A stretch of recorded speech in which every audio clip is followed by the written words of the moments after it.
وقال الذين كفروا للذين آمنوا اتبعوا سبيلنا ولنحمل خطاياكم وما هم بحاملين من خطاياهم من شيء إنهم لكاذبون وليحملن أثقالهم وأثقالا مع أثقالهم وليسألن يوم القيامة عما كانوا يفترون.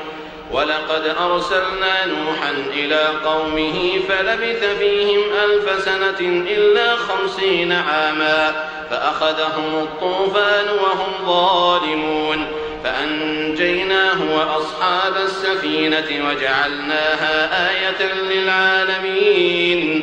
وإبراهيم إذ قال لقومه اعبدوا الله واتقوه ذلكم خير لكم إن كنتم تعلمون. إنما تعبدون من دون الله أوثانا وتخلقون إفكا إن الذين تعبدون من دون الله لا يملكون لكم رزقا فابتغوا عند الله الرزق واعبدوه